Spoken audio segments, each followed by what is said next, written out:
Bueno, ahorita para la cereza del pastel tenemos al profesor de arquitectura de la UNAM, el doctor José Gerardo Guizar, que se va a presentar propiamente bien y nos va a platicar un poquito sobre arquitectura virreinal.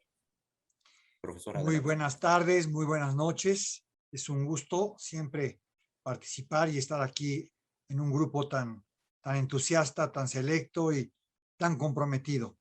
Eh, Quiero comentarles un poquito de mí, perdón, todo el mundo hizo una presentación. Yo soy egresado de la Facultad de Arquitectura de la UNAM, ahí también hice maestría y doctorado.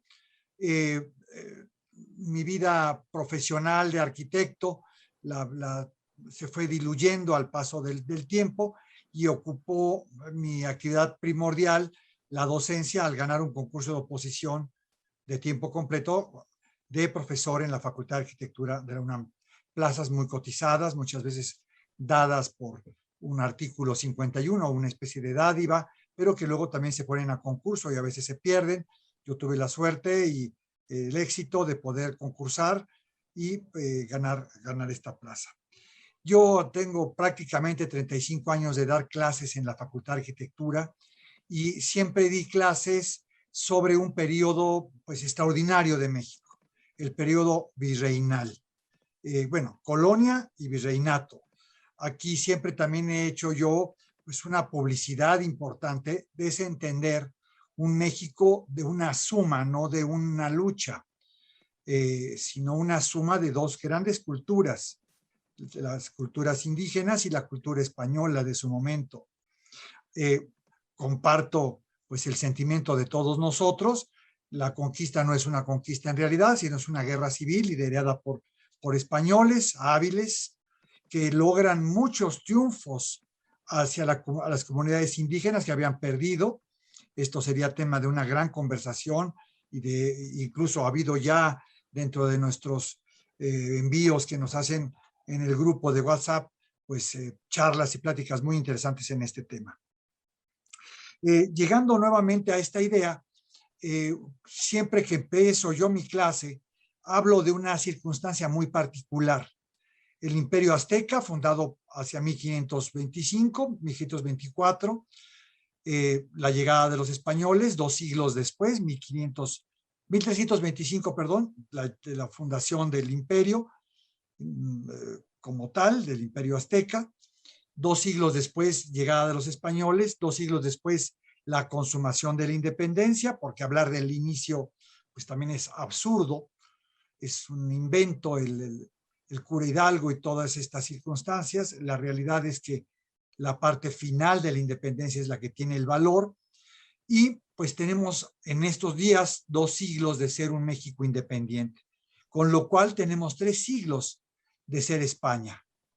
Y con esto, bueno, pues se pone en duda, es decir, cuánto más hemos sido España que propiamente México independiente. Claro, hay que entender que el desarrollo cultural del siglo XX, sobre todo los finales, con el Internet y todas las cuestiones cibernéticas, pues arrojan una cultura enorme que disuelve mucho del pasado. Siempre hago yo una gran reflexión en la época colonial, prácticamente del 1521 al 1535, que termina con la llegada del primer virrey, don Antonio de Mendoza, un humanista extraordinario. Traía bajo el brazo, yo esto siempre lo digo, traía los tratados de arquitectura, con lo cual pudo realizar la planeación de las ciudades americanas en torno a una gran plaza con los poderes, el poder civil, el palacio de gobierno, el poder religioso, la iglesia, y además fundidos, porque la iglesia es un estado dentro del estado, porque el estado español no podía generar justicia. ¿Quién generaba la justicia? Pues era la iglesia. ¿Quién organizaba la vida civil en el sentido de nacimientos, registro de nacimientos, registro de bodas, de defunciones? Era la iglesia. Es decir, era un estado dentro del estado.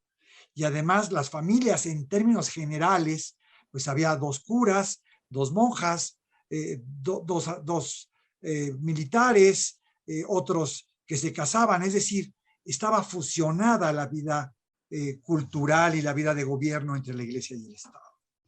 Bueno, regresando para no perderme en las ideas, pues el virreinato que nace en 1535 y ese siglo XVI que no abarca el siglo XVI como un golpe, es decir, terminando en 1599, no, un siglo XVI cuyo pensamiento se va hasta los primeros años del siglo XVII, coincidiendo con la Casa de los Austria gobernando España, Felipe II principalmente, cuando él hace toda la regulación de estas cédulas reales para decir cómo van a ser las ciudades, situación que además fue inspirada en los mismos tratados de arquitectura que el propio virrey de la Nueva España, el primer virrey de la Nueva España, Antonio de Mendoza, conocía. Entonces hubo una coincidencia de cómo fundar y de cómo hacer ciudad.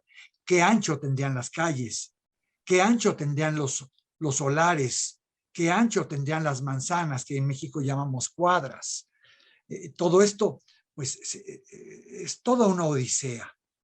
Y en números que me encanta hablar de ellos, 420 grandes conventos de tamaños parecidos a grandes conventos españoles como Santo Domingo de Silos, más o menos esos volúmenes, ¿no? Este es un convento que puedo tomar yo como un punto de partida, con varios miles de metros cuadrados de construcción, a un costo enorme, y que además las obras eran realizadas por muchos de los antiguos trabajadores del Escorial que en una búsqueda de trabajo venían a América, y con lo cual nos enriquecimos ahora como México independiente, pero que bajo la perspectiva del siglo XVI, pues era una continuación de España. Esos 420 conventos, que es una labor edificatoria enorme, con una mano de obra pagada en la mayoría de los casos, pagada, y prueba de ello es las marcas en las piedras de cada uno de los grupos que construían. Incluso se nota las diferentes manos de obra en muchos de los muros de los diversos pagos que se hacían de estas edificaciones. Allí también hay una leyenda negra que bajo la esclavitud para nada. En algún caso sí lo hubo en la cuestión por las encomiendas que se obligó a grupos indígenas a construir, pero finalmente eran edificios que eran usados por las propias comunidades indígenas. Tan es así, prueba de ello, es que ahora con el famoso terremoto del 2017, varios edificios monacales de esa época fueron reconstruidos de modo gratuito por los habitantes del pueblo, de sus comunidades, incluso desobedeciendo las líneas y los reglamentos vigentes de legalidad, como el INAH, que es el Instituto Nacional de Antropología e Historia, donde trabaja también ahí mi tocayo Gerardo Tobar. Bueno, pues esto es el siglo XVI. ¿Qué órdenes? Franciscanos, dominicos, agustinos. Estos franciscanos eran verdaderamente unos extraordinarios constructores, que además se dejaron llevar por los constructores indígenas, que les dieron muchas ideas y participaron de una manera directa en una mano de obra extraordinaria. Ese es ese siglo XVI. El siglo XVII y XVIII, y pues hasta la independencia, pues suma un total de 7,000 grandes edificios de gran valor. 7,000. Si dividimos esos 7,000 entre los 300 años, tenemos pues que hay una producción edilicia extraordinaria. Extraordinaria. ¿Qué tipo de edificios? Catedrales, acueductos, grandes conventos, hospitales. La Ciudad de México tenía 13 hospitales de especialidad. Ni Boston. En Boston había borregos en la plaza principal, cuando en México había hospitales de especialización. Eso es algo también notabilísimo. y además muchas instituciones de piedad, como casas para huérfanas, para huérfanos, que eran muy caritativas. Esto también hay que recalcarlo. Y todo esto, bueno, pues la leyenda negra se ha encargado de estropear ese prestigio. Estos 7,000 edificios están catalogados en el INAH y también ha sido una de mis actividades en la universidad, en la Facultad de Arquitectura, la de catalogación de este periodo, el periodo virreinal, que además, gracias a muchas personas que han trabajado en ello, se le ha cambiado el nombre de colonia al nombre de virreinato. No quiere decir que seamos menos por ser colonia, pero el Perú fue un virreinato, México fue un virreinato. Ahora, hablamos de 7,000 edificios en lo que hoy corresponde a la República Mexicana, porque faltaría agregar los 250 edificios de la Alta California, Arizona y Colorado, y algunos otros 150 grandes edificios o importantes edificios en la zona de Texas. Es decir, se amplía el panorama. Y si nos vamos a Guatemala, en Guatemala podemos hablar de otros 1,000 edificios de gran valor histórico, entre nuevamente catedrales, conventos, hospitales, palacios señoriales. Y además, pues de un tesoro, porque eso es, de 2 millones de piezas de patrimonio movible, es decir, me refiero yo a custodias, ornamentos sagrados, altares barrocos, 2 millones de piezas que están prácticamente ya clasificadas en México, más las que pudieran haberse perdido o destruido, pues podríamos hablar prácticamente de 3 millones de piezas de patrimonio que pues no los tiene ni siquiera España. Mientras en México se hacía la catedral, que es notabilísima, o la de Puebla, o la de Oaxaca, o la de Guadalajara, en España, en Madrid, no había catedral. Un antiguo edificio, los Jerónimos, funcionaba como catedral.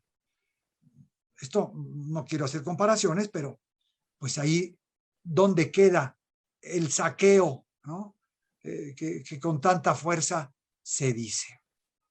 México, además, se convierte en una hechura de arquitectura, me refiero yo a los estilos que hoy día llamamos morfologías, pero a los estilos arquitectónicos dentro del barroco, por ejemplo, con una gran innovación. A veces se habla del churrigueresco en México, lo cual es un error, porque José de Churriguera no trabajó en México. Sin embargo, en México surgieron arquitectos españoles que hicieron arquitecturas que embonan y se encuadran con lo que Churriguera solucionó en España. Y además, hay que decirlo, en muchos de los concursos de obra que eran muy serios, ganaban arquitectos de origen indígena, como José Damián Ortiz de Castro, que concluye la Catedral de México, y le gana a los españoles. Y además, él tenía rasgos negroides.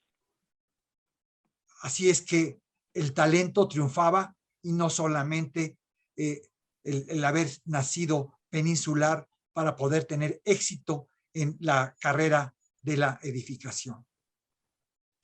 Y hablar de edificios, bueno, pues podríamos ir estado por estado de la actual República Mexicana y nos encontraríamos verdaderamente con sorpresas. En Querétaro, el convento de los agustinos con un patio con el Hermes Trimegisto, no lo dejen de ver, por favor, o nuestras grandes catedrales extraordinarias, Puebla, México, Guadalajara, Oaxaca, Zacatecas, no se diga Saltillo, Durango, Chihuahua, o incluso las del neoclásico de la región de Veracruz, un neoclásico en donde hay otra historia que no me puedo perder de compartirles. Cuando se funda nuestra academia por indicaciones del rey Carlos III, se decide mandar el grupo allá de los españoles, de los arquitectos constructores, dicen, pues vamos a mandar al arquitecto González Vázquez y Velázquez para que nos deshagamos de él, porque pues es bueno, pero no vaya a quitarnos trabajo, que se vaya a América. Bueno, aquí le va muy bien. Y no se diga Tolsá, Manuel Tolsá, el valenciano, que hizo verdaderamente obras deliciosas del estilo de la morfología neoclásica, que son un símbolo y que pues tienen reminiscencias desde luego con la arquitectura española, pero también tomarán muchos elementos de la propia arquitectura doméstica indígena que va a dominar el escenario principalmente en la Ciudad de México. No se diga de las técnicas constructivas, la piedra, las bóvedas que son la manera más sólida de hacer edificios perennes, pues México se convirtió en uno de los sitios con mayor resultado en esto, con cúpulas extraordinarias. Y desde luego, pues las influencias que ya comenté de Herrera en México, constructor del Escorial, y cuya escuela va a transmitirse por esta serie de constructores, muchos de ellos sin grado, sin título, pero que aquí adquirían mediante exámenes estos niveles. Quiero comentar también, porque muchos a lo mejor no lo saben, tengo un canal de YouTube ahora con la pandemia muy disminuido, como ha pasado con muchas cosas. Se llama Mirabilia Urbis. Mirabilia Urbis.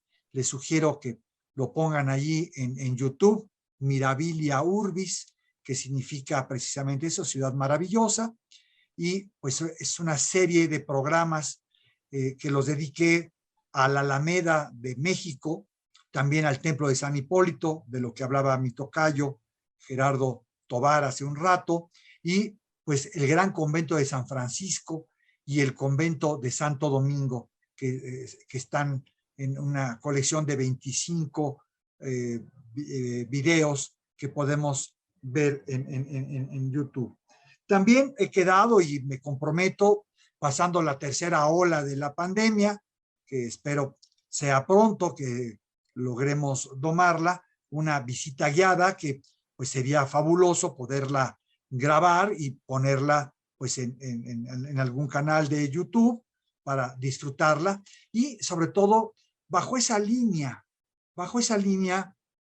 de precisamente esa España generosa que pues muchos de los familias nobiliarias que se establecen en México, rápidamente toco el tema, 101 títulos de nobleza se adquirieron para criollos en México, 101 títulos de nobleza. Desde luego, estos herederos, todavía muchos persisten en México, los más importantes siguen viviendo en México, aunque ya no pueden usar sus títulos por las leyes antiespañolas de 1827, y pues los que se fueron a España, los que regresaron, pues fue porque pues, había aquí verdaderamente una sucesión de crímenes espantosos en la revolución de la independencia. A pesar de que ha habido un sistemático destino de destrucción del patrimonio, sobrevive muchísimo, y por fortuna también, pues creo yo que cada día hay más conciencia del valor patrimonial, y esto hace que los centros históricos pues se conviertan en algo que debe ser conservado. Bueno, pues con esto doy una breve semblanza, una breve idea de la importancia de la arquitectura, que la arquitectura es un documento en piedra. Ahí no hay de dónde, ahí no hay interpretación. ¿Qué hace la catedral en México? ¿Y por qué razón no está en Madrid? Varias amigas y amigos que han venido de Madrid a México, y yo he sido su cicerón, su guía, me dicen, pero bueno, ¿y por qué esta catedral no la tenemos en Madrid? Porque los que hicieron esta catedral se quedaron a vivir en México y se hicieron mexicanos. Es cuanto. Agradezco mucho que me hayan cedido la palabra. Muchas gracias, prof. Ya nos hacía falta escucharlo. Por favor, amigos, un aplauso para el prof. No, no es para Realmente se lo tanto. merece.